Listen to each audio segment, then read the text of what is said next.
Hello, baby. Tonight, I have a very special story just for you. It's called The Owl Who Watched Over Dreams. This is a gentle, magical tale about a wise old owl named Orlin who lives deep in the whispering woods. Orlin isn't just any owl, he has a special gift.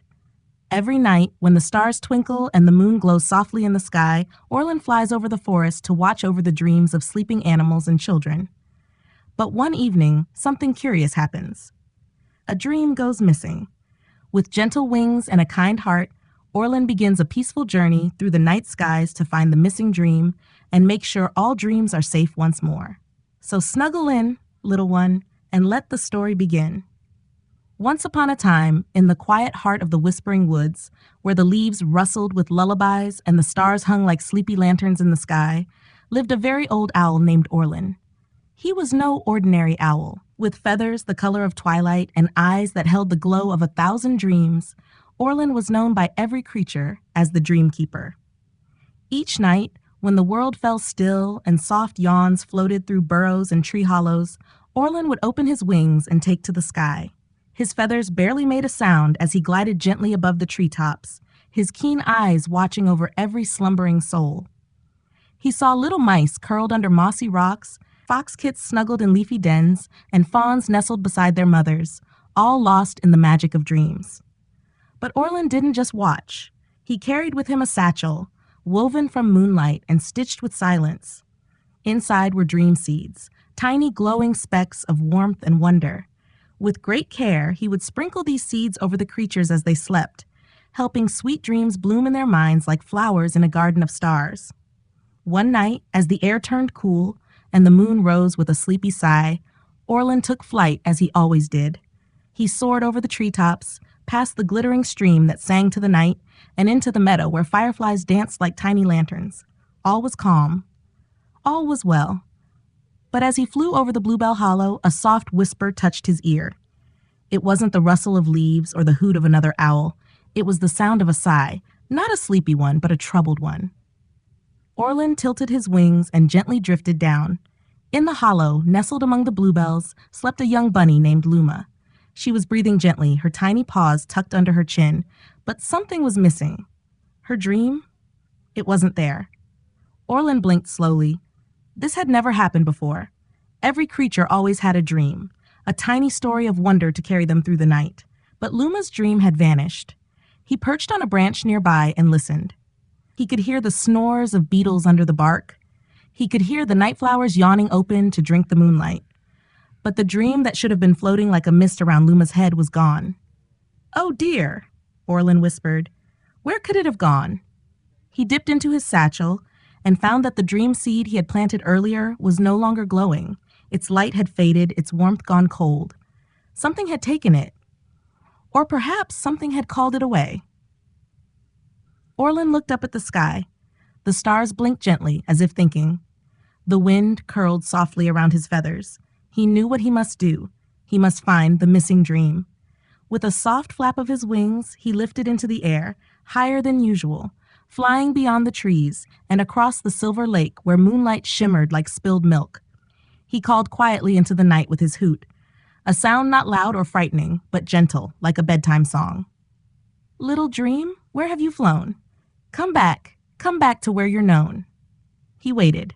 Nothing stirred but the rustling reeds.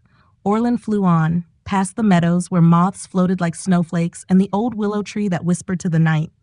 His heart, old and wise, beat with a soft worry. What if the dream had been lost forever? What if little Luma slept without wonder? No, he thought. That cannot be. Every dream matters. He soon came to the cloud hill, where the ground rose gently and the fog lay thick like a soft blanket. Here the dreams of the winds were born. Sometimes, when a dream had nowhere to go, it came here to wander. Orlin landed lightly on a twisted branch of a sleeping tree and waited. The fog curled around him like warm mist. Then he saw it, a flicker, just the faintest shimmer, like a candle behind lace. He turned his head slowly, and there, dancing just above the ground, was a pale, glowing shape. The missing dream. It was small, no bigger than a snowberry, but it glowed with soft golden pink. It pulsed gently like it was sighing, but it was alone, lost. "Oh, little one," Orlin said kindly, "there you are. The dream fluttered like a dandelion seed caught in the wind. It seemed shy, hesitant. I know you're frightened, Orlin cooed softly, but you belong to someone. A little bunny with ears like clouds and a heart full of wonder. She's waiting for you. The dream twinkled faintly. Then, slowly, it drifted toward Orlin. He held out a feathered wing, and the dream settled there, like a teardrop of starlight. With a soft smile, Orlin tucked the dream back into his satchel and whispered, "Let's take you home." He flew gently back across the forest, the stars humming quietly above him. Back through the meadows, over the lake, and finally into Bluebell Hollow, where Luma still slept, though her brow was slightly furrowed, as if she missed something she couldn't name. Orlin hovered over her, opened his satchel, and sprinkled the dream into the air. It floated down, curling softly like mist, and settled around Luma's tiny head. Almost at once, her paws relaxed, and her mouth curled into a sleepy smile. Her dreams returned, of fields of marshmallows, clouds that giggled, and adventures with butterflies who wore hats. Orlin perched nearby, watching with quiet joy. But just as he was about to fly off to visit the other sleepers, he felt a soft tug. The satchel. Another dream was flickering. His feathers ruffled. One missing dream was rare. But now, another? Orlin looked up at the stars. The wind carried a new whisper, gentle but strange. Something was stirring in the world of dreams. And Orlin knew tonight would be unlike any other. Far across the forest, beyond the Moonshadow Glen and the Singing Stones, Orlin soared once more into the hush of the night. His satchel of dreams, now closed gently against his side, still shimmered faintly where the second flicker had pulsed. He hadn't imagined it. Another dream, like Luma's, had gone astray. It was quiet now, no stronger than a candle's last glow, but Orlin's wise heart felt it clearly. Down below, the forest lay under a velvet hush. Trees stood like sleeping giants, their branches swaying slightly as if murmuring lullabies. The crickets chirped slowly, a sleepy rhythm, while frogs crooned from the marshes. The world was at rest, but Orlin's wings carried him forward, steady and watchful. He passed by the hollow oak, where tiny dormice lay curled in thimble-sized beds. He peered through the leaves and saw the flickering of dreamlight twinkling around them, each one safe and glowing with color, green for adventure, lavender for kindness, soft blue for joy. But then near the lavender path he paused. Something was missing. A small burrow beneath a flowering bush held a hedgehog family. 3 little ones, round and rosy, snored gently in their nest of moss. The smallest of them, Pip, slept with his nose tucked under a petal. But Orlin noticed the same stillness as before. No dream cloud curling above Pip's head, no soft shimmer in the air. He circled low and landed upon a stone nearby, his talons clicking softly. "Another lost dream," he murmured.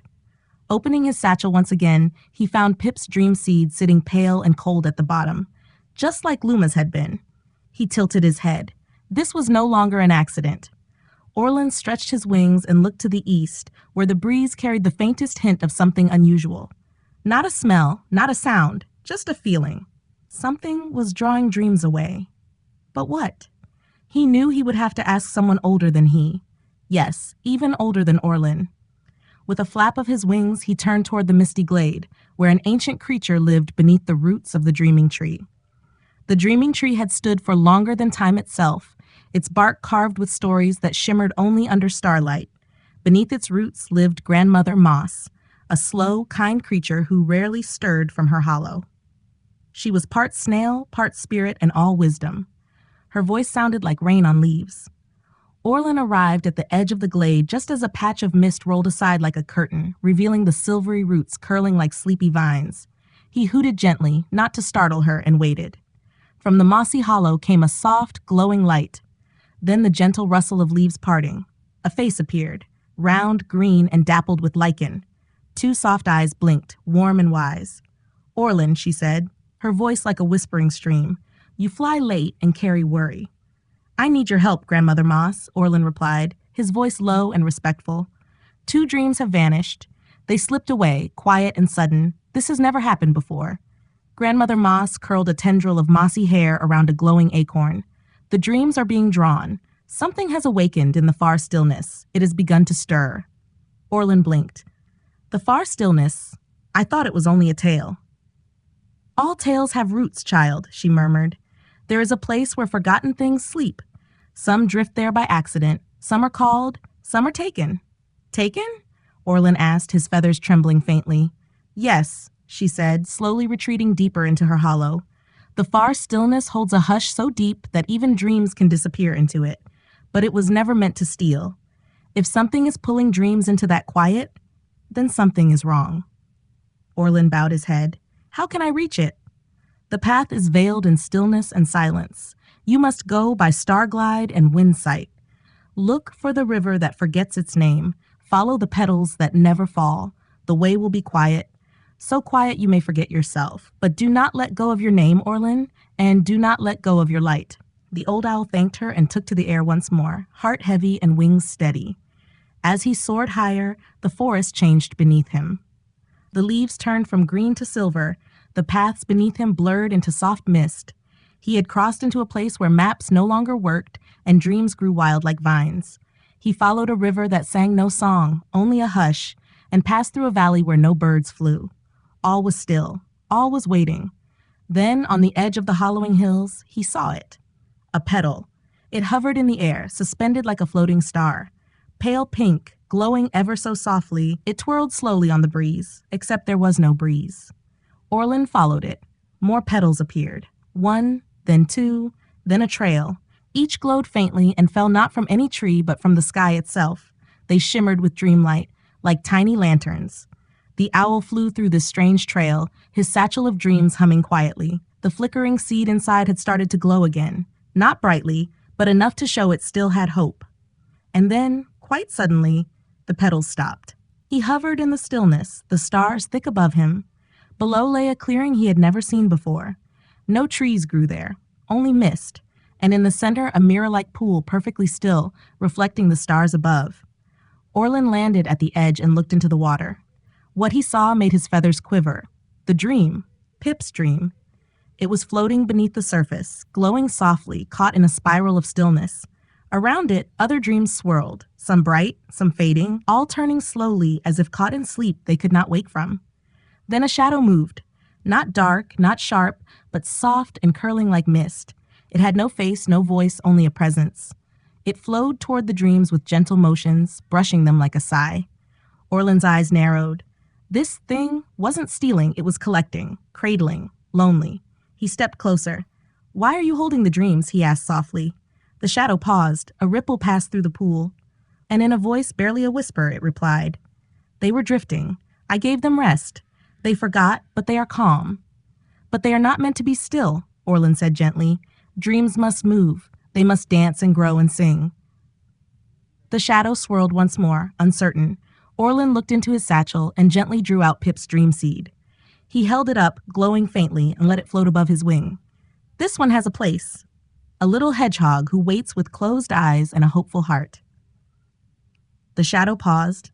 Then, like a breeze lifting a leaf, it released Pip's dream. The dream rose through the water, floated to Orlin's feather, and settled. Orlin bowed his head in thanks, and in the quiet, the shadow whispered, Will you return? Orlin nodded. If more are lost, I will come, but only to guide them home. And with that he turned, wings wide, carrying the dream home once more through the hush of night. The stars began to shift above Orlin as he flew, their light brushing his wings like threads of silver. Cradled gently beneath his feathers was Pip's dream, restored and warm again, its glow a soft melody that hummed with joy. Orlin's heart, though soothed by the rescue, fluttered with quiet unease.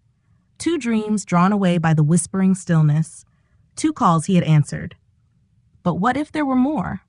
The forest welcomed him back like a mother's hug, branches parting with a breeze, leaves rustling in soft song.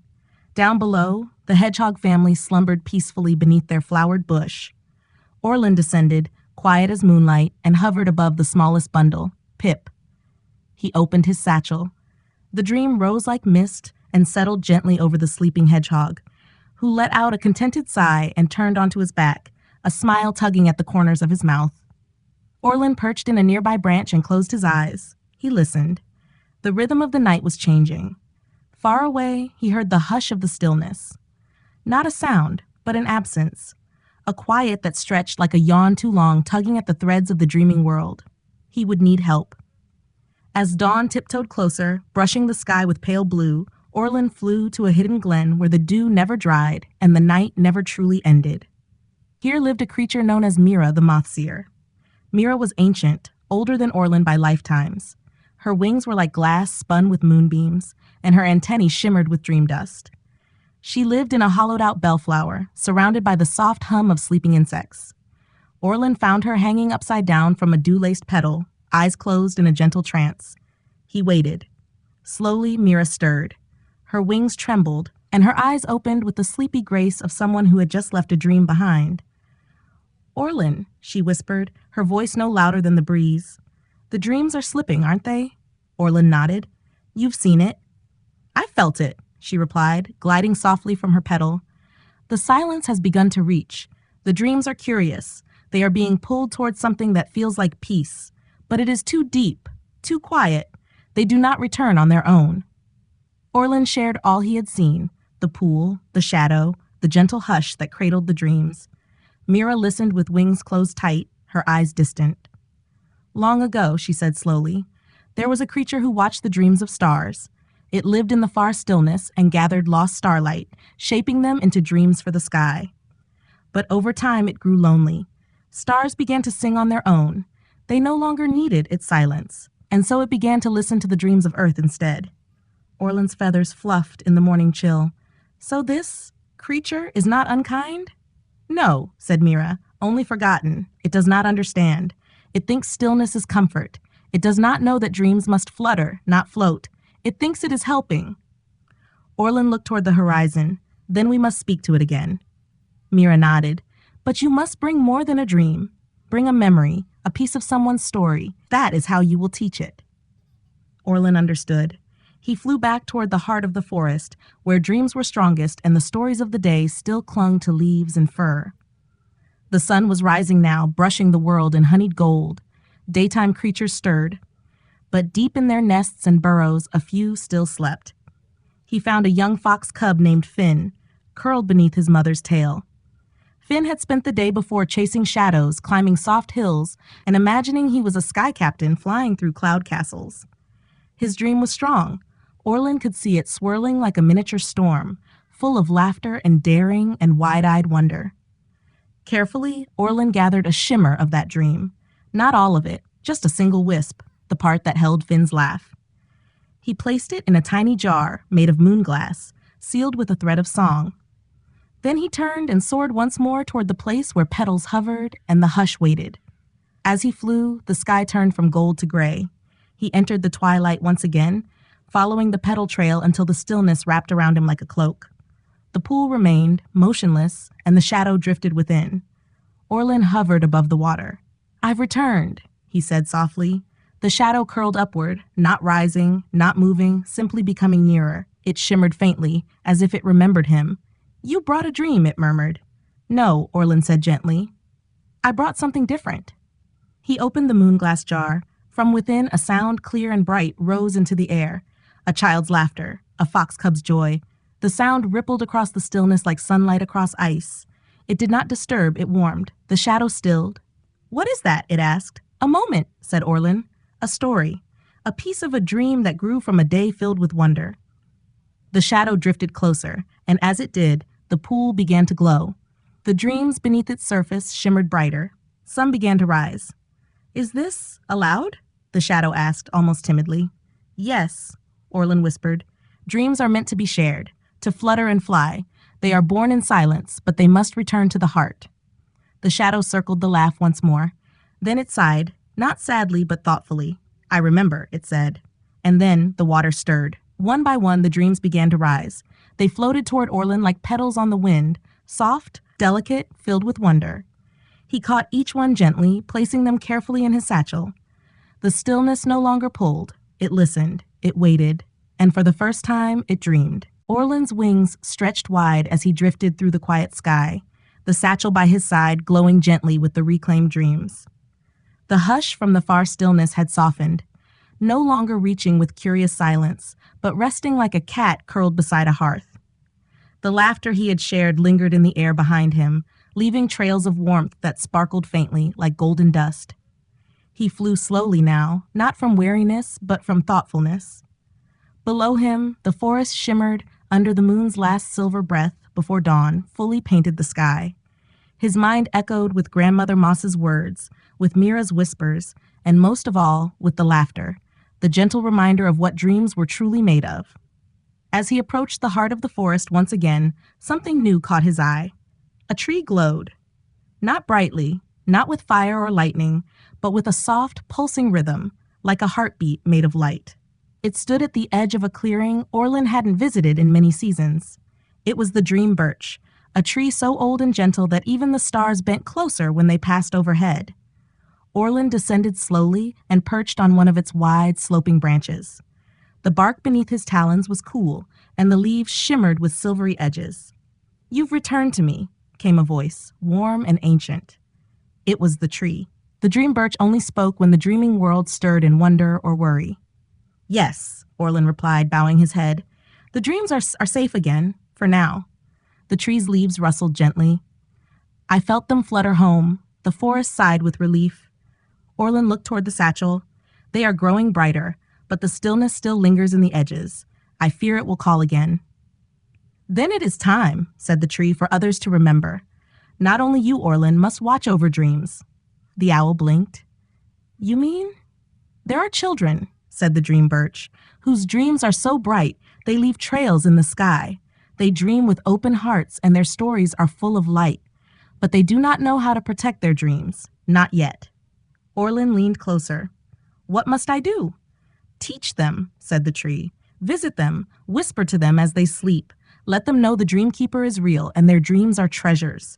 If they hold them close with kindness, the stillness will not take them." A breeze passed through the leaves, carrying with it a soft scent of lavender and starlight. So Orlin flew once more, this time not to find a lost dream, but to share a gift.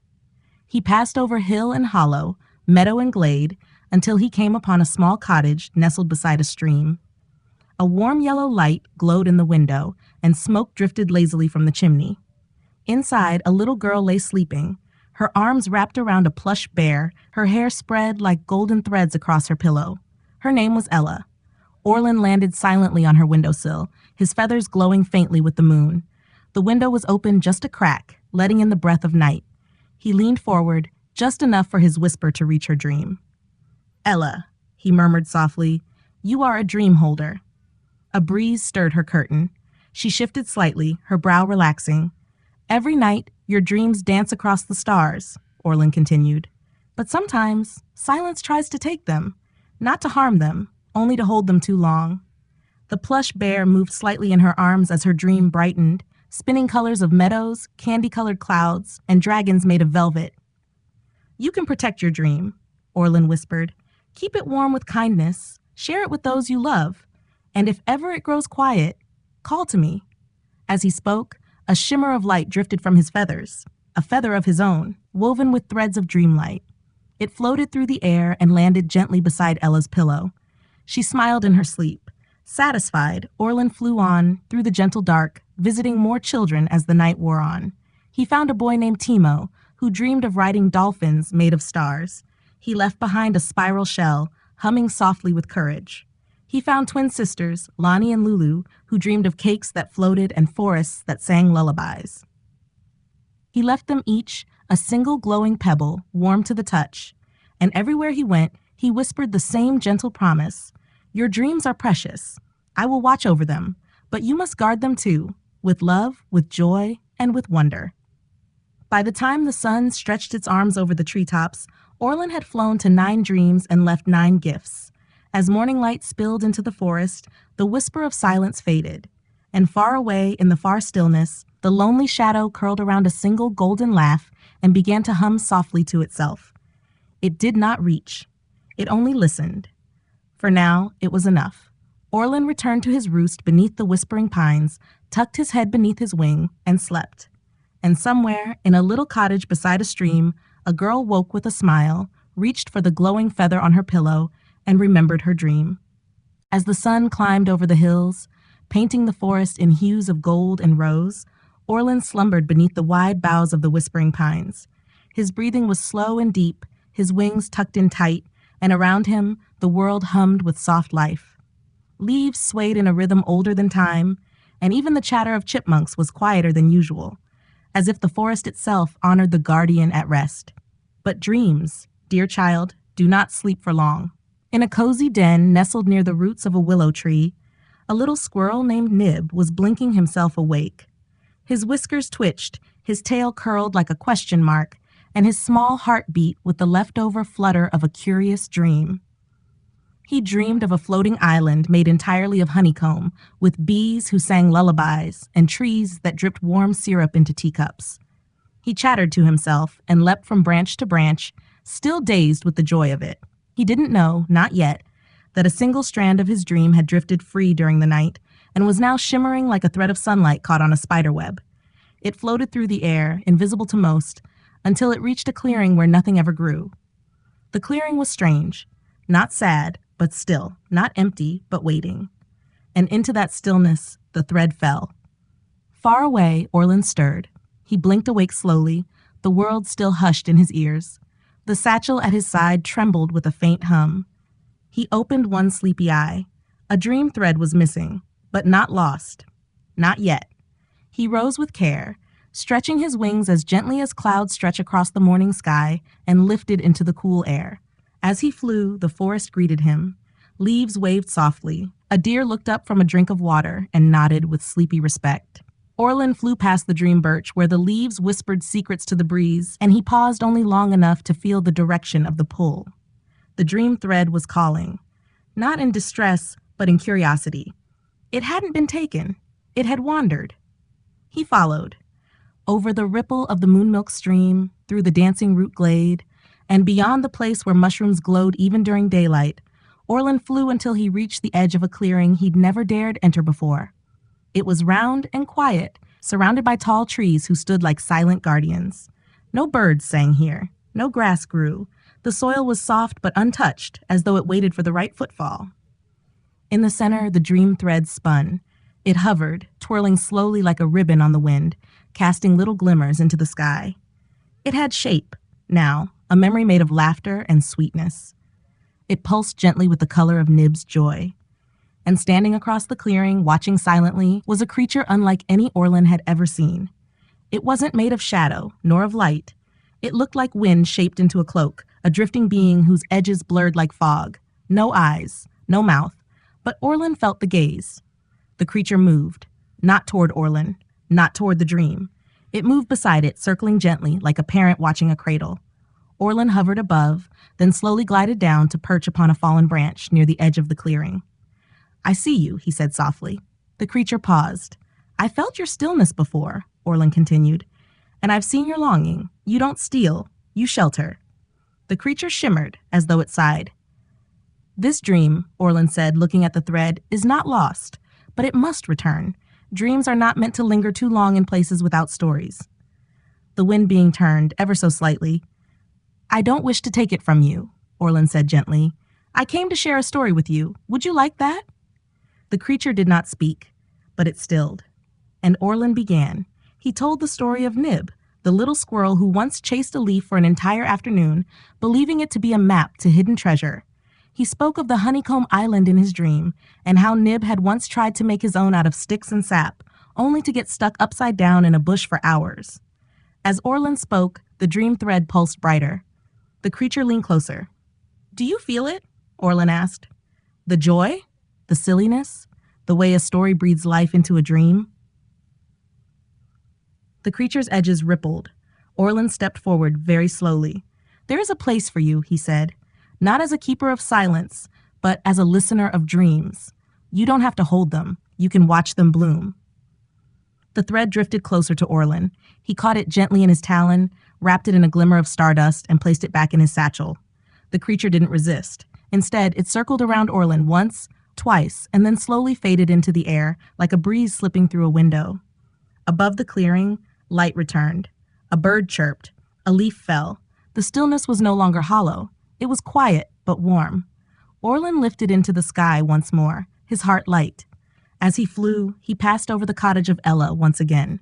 The feather still lay by her pillow, glowing faintly with a child's new dreams. In the satchel, the thread from Nib's dream shimmered, eager to return home, and Orlin knew this was only the beginning of the Dream Watchers. Not just him anymore, but the children, the creatures, the quiet beings who had begun to remember that dreams, no matter how small, could change everything. The sun dipped low behind the hills once more, casting a golden hush over the treetops. Shadows stretched long and gentle across the forest floor, and tiny lights began to flicker among the moss, fireflies waking from their slumber. In his nest, high above the whispering pines, Orlin watched the twilight with thoughtful eyes. The world was quieter now, not from absence but from peace. Since the dreams had been returned and the hush had learned to listen, the balance had shifted. But Orlin, ever watchful, knew that peace must be tended like a garden, gently, lovingly, every night. He unfurled his wings and soared into the rising dusk, the satchel of dreams nestled close to his side. Tonight, he would visit not to retrieve lost dreams, but to share stories. And stories, dear one, are the very heartbeat of dreaming. High above the forest of whispering pines, the stars blinked awake, and the moon rose like a silver lantern. As Orlin glided across the sky, he spotted a little hill where a badger cub named Mallow was curled beneath a patch of flowering thistle. His dreams were soft and quiet, images of floating bubbles, gentle rain, and a garden made of gummy sweets. Orlin smiled and hovered low, releasing a wisp of dream dust from his satchel. The dust sparkled like frost on dandelions and drifted down into Mallow's dream, encouraging it to grow richer, warmer, more colorful. Then he flew on, past the singing stream, past the hollow log bridge, until he reached the edge of a tiny village, the place where children slept in wooden cottages, their dreams tangled in blankets and stuffed animals. He passed over one home where laughter still echoed from the windows, though the lights had gone out. Inside, a boy named Theo slept on his side, his arm slung over a worn dinosaur plush. Orlin paused at the window. He peered gently into the boy's dream. There, in a glowing valley filled with waterfalls and winged cats, Theo rode on the back of a giant kite, soaring over clouds that turned into pancakes when touched. It was a dream of wild joy and silly courage. Orlin smiled to himself. He reached into his satchel and pulled out a soft glowing feather, one he had prepared just for Theo. This feather shimmered with the courage of fox cubs and the laughter of rivers. He slipped it through the small crack in the window and let it drift gently onto Theo's pillow, a promise of protection. A whisper that said, "You are watched over. Dream boldly." Then, without a sound, Orlin lifted into the air and flew on. But as he passed over a quiet hill on the far side of the village, something caught his attention. A cottage sat there, darker than the others. No candle burned behind the windows. No sound stirred from within. And when Orlin flew close, his feathers tingled. He perched on the edge of the roof and listened. Inside, a little girl named Clara lay wide awake. Her eyes were open, gazing at the ceiling. Her bear lay beside her, untouched. The covers were pulled up to her chin, but her dream had not begun. Orlin tilted his head. Children sometimes had nights like this, nights when dreams were shy or slow to arrive. But Clara's stillness was different. It wasn't filled with fear. It was filled with something even more delicate: loneliness. He opened his satchel. Inside, a single seed of a dream, golden and small, pulsed gently. He lifted it with the tip of his wing and whispered softly to it, "Let's help her remember." With a quiet flutter, he drifted down to her windowsill and peeked through the curtain. Clara blinked slowly, and for just a moment her eyes met his. She didn't scream or hide. She didn't call for anyone. She just stared, wide-eyed and silent. Orlin gave her a gentle blink. Then he placed the dream seed on the windowsill and watched it open. It bloomed like a slow flower, releasing a soft light that curled through the window and into the room, wrapping around Clara like a warm breeze. She didn't move, but her eyes softened. The light of the dream began to shimmer in the room, images forming in the air above her bed. A garden of books that turned pages on their own, a swing that soared into the stars. A little fox that wore spectacles and told jokes about marshmallows. Clara smiled, just a little. Her eyelids fluttered. Orlin sat on the sill, still and quiet, until he saw her breathing slow and her eyes close. He stayed there longer than usual, because some dreams don't need saving. They just need company. When he finally flew away, the night had deepened. The stars were brighter. The hush was kind. Orlin returned to the sky, and for the first time in many nights, he sang. It was a low, quiet song, a lullaby made of feathers and wind. It rippled through the trees and touched the windows of sleeping children, of fox kits and bunny pups, of hedgehogs and cubs, and even beetles nestled beneath bark. And far away in the far stillness, the wind being listened. And for the first time, it hummed along. The next evening arrived wrapped in velvet blue, and as the first stars began to blink awake, Orlin ruffled his feathers in the cool air. He stood on the highest branch of the dream birch, gazing out over the forest below. Everything seemed calm, peaceful, yet in his heart a quiet tug had returned, a gentle pull, not of fear, but of something waiting. He spread his wings and lifted into the sky. Tonight, he flew not in search of trouble, but in search of something older, something he hadn't touched in many seasons, a memory, a place. Beyond the golden thicket, past the windflower plateau and the cradle of ferns, lay a forgotten glen called the Hollow of Echoes. Few creatures remembered it. Even fewer had ever been there. But Orlin had flown through it once, long ago, when he was just a fledgling. The trees there whispered not in the voice of leaves, but in the voice of dreams. Old dreams, faded dreams, dreams that had been released into the world and never returned. Orlin reached the edge of the hollow as moonlight spilled through the canopy, casting silver patterns across the mossy ground. The air was thick with silence, but not the hush of the far stillness. This was the quiet of waiting stories. He glided down into the glen and perched on a twisted root. Around him, the wind stirred, and faint voices curled through the trees. Not words, exactly. More like the sighs of stories half remembered. A bear who dreamed of painting clouds, a toad who once danced upon stars, a child who believed the moon had a door. He closed his eyes and listened. Then softly, the ground beneath the trees began to shimmer. From the moss rose a flicker, a shape small and warm and golden. A dream newly born with no home. Orlin tilted his head. Most dreams had somewhere to go, someone to belong to, but this one trembled, shy and uncertain. It pulsed gently, unsure if it should stay or fly. He lowered his beak and whispered, "Where did you come from?" The dream didn't answer in words. It simply unfolded like a petal, and within its shimmer, Orlin saw a face he hadn't seen in many, many years. It was a child named Mira, not the moth-seer, but a girl he had once watched over when he was young. A girl who dreamed of talking wolves and flying violin bows. She had grown up long ago, her dreams now turned into stories she read to other children. But this was one of her dreams, a forgotten one. Left behind when she had grown too fast. Orlin watched it flicker and fade like it was ready to disappear. He spread his wings wide. "No," he whispered, "you are still needed." He caught the dream gently and placed it inside a second satchel he wore, a smaller one made for dreams that needed extra care. Then he flew. Across the moonlight fields and over starlit brooks until he reached a cozy little house on the edge of the village. In the window sat a girl reading a book by the light of a bedside lamp. The girl was named Lucy. She was small, with wild curls and bright eyes that shimmered like candlelight. She was reading a story about a girl who flew on a whale through the clouds and didn't even know the story had been inspired by Mira years ago. Orlin perched on the sill. Lucy looked up and blinked. She saw him, a real owl, glowing softly in the moonlight, his feathers dusted with dream shine. Her eyes widened, not with fear, but with wonder. Orlin dipped his head and reached into his smaller satchel. He pulled out the forgotten dream and let it drift through the crack in the window. It shimmered once, twice, then gently curled around Lucy's book, seeping into the pages like golden ink. Lucy gasped as the story on the page began to glow. New words appeared, words about secret keys, whispering forests, and a creature made of stardust who watched over dreams. She touched the words with a trembling finger, then she looked back at Orlin, who simply blinked. She nodded. And without another sound, Orlin rose into the sky once more. Behind him, Lucy turned off her lamp, curled beneath her blanket, and dreamed of places even books hadn't yet imagined.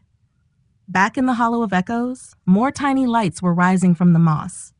Forgotten dreams, unclaimed wonder. And Orlin knew what must be done. There were children out there, new dream holders, waiting to be awakened, waiting for stories to find them, waiting for the gentle touch of wonder to guide them into sleep. And so the dreamkeeper returned each night to the hollow, gathering the old stories that had waited patiently for years. He delivered them one by one, folded in feathers, tucked beneath pillows, hidden between pages, and woven into lullabies.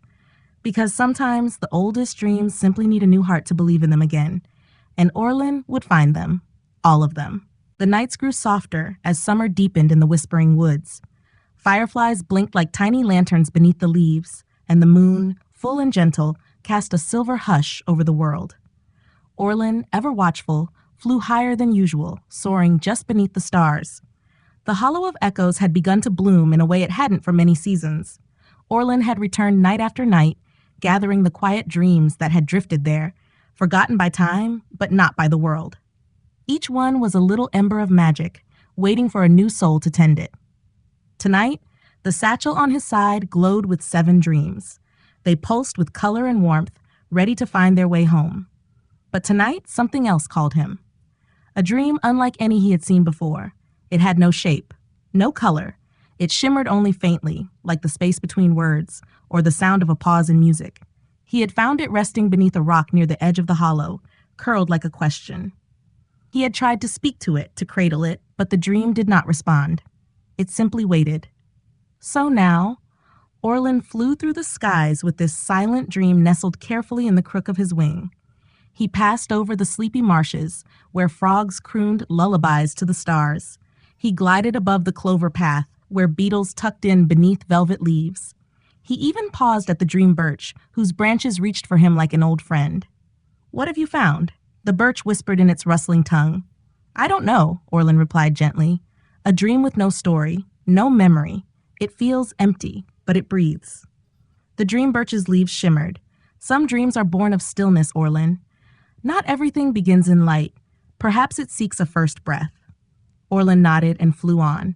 He searched for the right place, a place where stories were still beginning, where imaginations were new and wide and eager to welcome something nameless. He followed the trail of children's dreams, glowing like threads across the sky. There, a child dreamed of dancing flowers. There, another dreamed of oceans that changed color with every giggle. All beautiful, but none right, not for this dream. Until at last, he came upon a small cottage at the edge of the forest. It was quiet, not sad, not lonely, just still. Inside, a baby lay asleep in a cradle by the window. Her name, Orlin would later learn, was Elsie. She was very new to the world, her dreams still forming like clouds. Most nights, her slumber was deep and dreamless, as if her mind was waiting to fill with wonder. Orlin perched on the edge of the open window. The baby stirred, not a cry, just a breath, soft and slow. Orlin leaned closer and opened his wing. The silent dream slipped out like a feather caught in slow wind. It hovered above the cradle, weightless and uncertain. And then, Elsie smiled, only the smallest curve of her mouth. But the dream brightened, just slightly. It lowered itself onto her blanket and folded itself around her like a whisper. In that moment, the dream changed.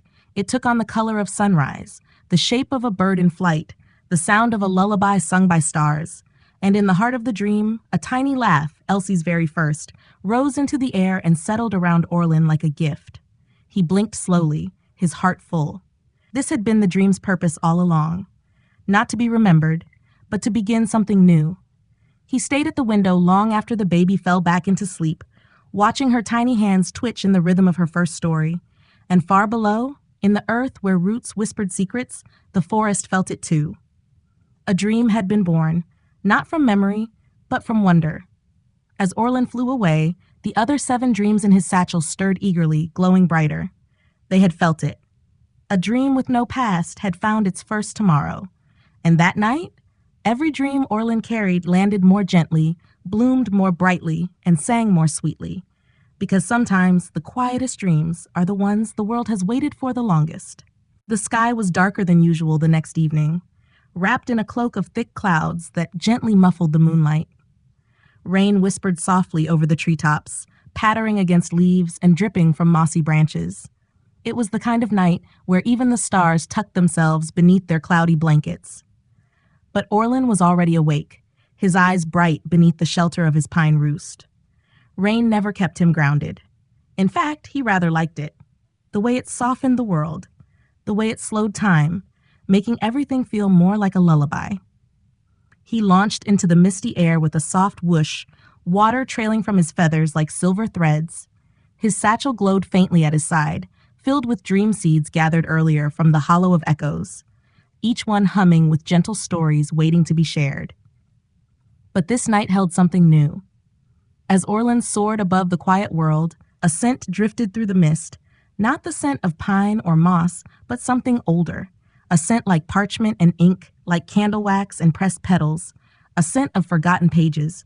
He followed it, past the wishing stones and the sleepy falls, over bridges spun by spiders too wise to speak, until he reached a tall, crooked tree with windows in its bark and a chimney that puffed lavender smoke. This was the library tree. Very few knew it existed. Fewer still could find it. It was said to house every story that had ever been whispered, even the ones never written down, stories that only lived in dreams. Orlin landed gently on the curved balcony outside one of the uppermost windows. The rain fell softer here, as if afraid to disturb the stories inside. A small door creaked open. Out stepped a creature no taller than a rabbit, cloaked in a patchwork robe of leaves and quills.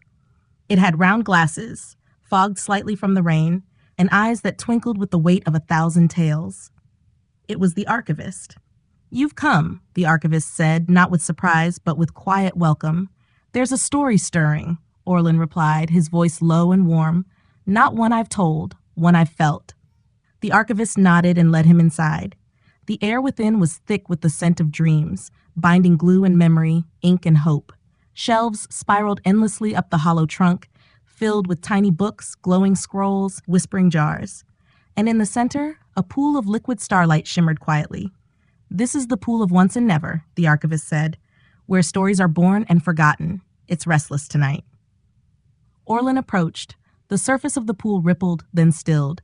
And there, reflected not by light but by memory, was a dream Orlin recognized. Not just any dream, his own. He saw a younger version of himself, wings too big, eyes too wide, chasing a falling star across a sky of velvet. In the dream, he had believed he could catch it. He had believed that if he did, he would understand every dream in the world. He had forgotten that dream. Until now. Orlin watched silently as the image faded. The archivist spoke softly. "Even dreamkeepers have dreams they set aside, but none are ever truly lost. They wait here until they are needed." Orlin turned. "Why show me this?" The archivist opened a small drawer in his robe and removed a folded page. It pulsed with a quiet glow. "Because someone else has dreamed it now," he said. Orlin took the page and unfolded it. It was a child's drawing, done in bright colors, an owl with starlit wings chasing a comet across the sky. Scrawled at the bottom in careful letters, "I dreamed I flew with an owl named Orlin. We chased a wish. The name on the paper was Elsie, the baby." She had dreamed again, but not a newborn dream. A dream passed down, shared. Something stirred in Orlin's chest. A warmth, deep and wide. The archivist smiled. "Some dreams don't just grow, they echo." Orlin gently tucked the drawing into his satchel, nestled between the glowing seeds. And as he turned to leave, the pool of once and never shimmered again. More reflections rose, more forgotten dreams, waiting to be remembered. Orlin knew then what the next part of his work would be. He wouldn't only deliver dreams, he would return them too. To those who had let go of their stories, to those who had stopped believing, to those who needed to be reminded that dreams never truly leave us. They simply wait for the right night, the right whisper, the right wings to carry them home. And with that, Orlin stepped out into the rain, took to the sky, and flew toward the children, the creatures, the dreamers, new and old, who were ready to remember. The stars returned the next night, shyly peeking through the last wisps of cloud, their glow delicate and soft. The rain had washed the forest clean, and now the world sparkled, each leaf a mirror, each blade of grass a string of dew-strung light. Orlin flew slowly tonight, not because he was tired, but because he wished to savor every breath of wind, every hush of shadow. The final dream in his satchel pulsed with a different rhythm, a steady, peaceful glow. It had waited a long time, not to be born, not to be returned, but to say goodbye. He passed over villages and valleys, over the sighing hush of sleeping trees. Beneath him, children dreamed as they always had, of candy-colored rivers, of moon-sailed ships, of dances with clouds.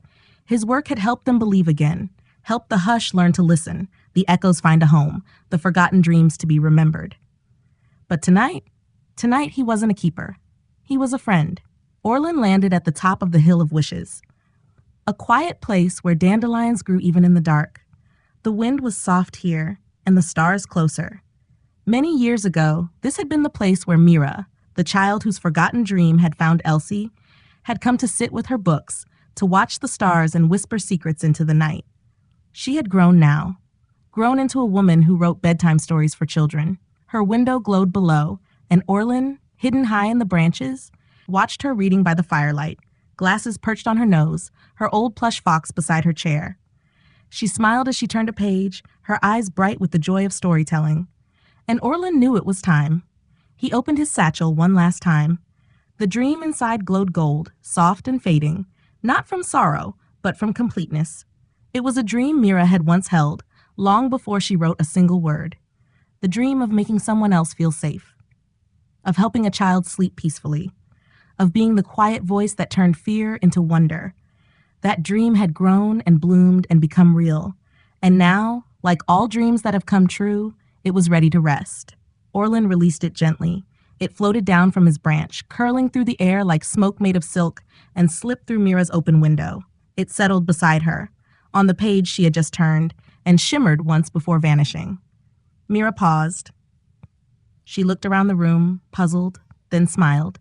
And without knowing why, she whispered aloud, "Thank you." Orlin bowed his head, heart full. He remained on the hill until dawn, watching the sky turn from indigo to rose, his feathers still and his breath quiet. And as the sun rose, something beautiful happened. From the treetops, from burrows and dens, from windows and nests, dozens of tiny lights began to lift into the morning sky. Not dreams, memories. Tiny echoes of stories that had taken root. A child whispering to their sibling, "Orlin visited me last night." A hedgehog kit drawing a glowing feather in the dirt. A firefly blinking in rhythm to a lullaby a mother sang, one she swore she hadn't known until that dream. All across the forest and village, belief had taken flight. Not loud, not shouted, but softly, kindly, gently. And that, Orlin knew, was how all good things begin. He stretched his wings and rose with the sun, no longer carrying dreams, but carried by them. And far in the far stillness, where silence once gathered and watched, a new breeze stirred. Not a hush this time, but a hum, the hum of stories sung to the stars, the hum of hearts remembering how to hope. And among that breeze, drifting softly, the whisper of feathers on wind and a name spoken with a smile, Orlin, the owl who watched over dreams.